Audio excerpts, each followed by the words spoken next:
আসসালামু আলাইকুম, সবাই কেমন আছেন? আজকে প্রথম আমার সংসারে আমি প্রথম ইফতারি বানালাম। তো এই যে এখানে হচ্ছে যে সেহরির জন্য এবং মানে রাসন্ধার জন্য রান্না করছি, লাউ দিয়ে ডাল দিয়ে রান্না করছি। এরপর হচ্ছে এখানে পাবদা মাছ ভুনা করছি। এরপরে এই যে পেঁয়াজু বানাইছি।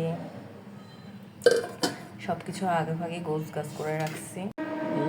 জামাই আবার টুকিটাকি বাজার করলো, ওগুলো সব ওখানে গোছায় রাখছি। সব কিছু এনে গোছায় রাখছি, ট্যাং, চিনি, মুড়ি, তারপরে হচ্ছে যে এই যে পেঁয়াজু, বেগুনি, বুট মুড়ি সব। তো এখানে আবার হচ্ছে ও রোল আনছে, জিলাপি আনছে। তো আলহামদুলিল্লাহ, আল্লাহ যেন সারা জীবন এভাবে ভালো রাখে, সুখে রাখে, সবাই দোয়া করবেন। আর হচ্ছে সংসারটাকে যেন সুন্দর মতো গোছাইতে পারি, আজকের শূন্য সংসারে যেন একসময় সব ভরে তুলতে পারি, সেই দোয়াই করবে। তো এই যে বিকালবেলা সব কাজ সেরে ফেলছে, আমার ছেলেটাও ঘুমাচ্ছে। তো এখানে মানে দাঁড়িয়ে আছি।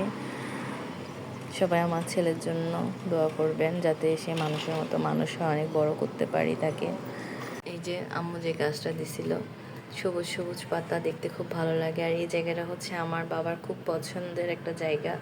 ও এখানে এসে দাঁড়াতে খুব পছন্দ করে, আর গাছগুলো দেখলেও সে খুব পছন্দ করে।